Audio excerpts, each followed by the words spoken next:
বন্ধুরা, আমি দারাজ থেকে দুটা লোশন অর্ডার করেছিলাম।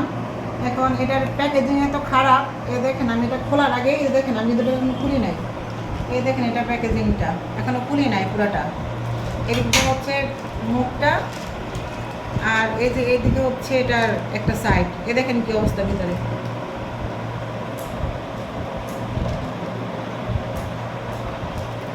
এখন দেখেন এটাকে কাটার পরে কি অবস্থা হয়।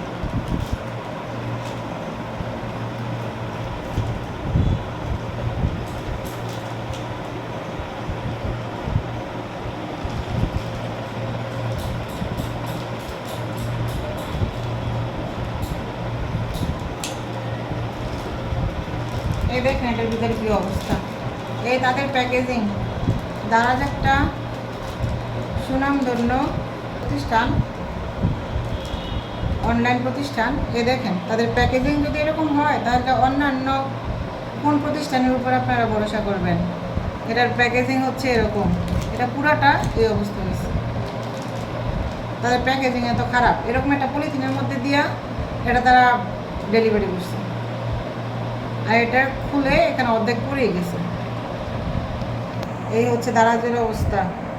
এখন এই কমপ্লেন কাকে দিবেন? এই অভিযোগ, এটার বিচার কে করবে? এটা কে দেখবে? আর এটা দেখেন, এটা মুখটা ভেঙেই গেছে। দেখেন মুখটা ভেঙেই গেছে। খারাপ, ভালো লাগে নাই। আনার সময় দেখি এটা সাইডে দিয়ে এরকম বের হয়ে গেছে। এখন দেখলাম, এখন আপনারা দেখুন এর অবস্থা। এটা দেখেন আর শেয়ার করে দেন, সবাই দেখুক দারাজের কী অবস্থা। এটা যদি তাদের চোখে পড়ে তাহলে অন্তত তারা শুধরাবে। কী অবস্থা ভিতরটাও দেখেন, পলিথিন পুরো ভর্তি। তো এটা যদি এরকম থাকে, তা কীভাবে মানুষ এটার উপর ভরসা করবে, দারাজের উপরে? তো আপনারা এটা বেশি বেশি করে শেয়ার করে দিবেন, যাতে এটা দারাজ কর্তৃপক্ষের কাছে পৌঁছায় এবং তারা প্যাকেজিংটা আরও সুন্দর করে করে, যাতে কারো এরকম। ভালো থাকবেন, সুস্থ থাকবেন। ধন্যবাদ।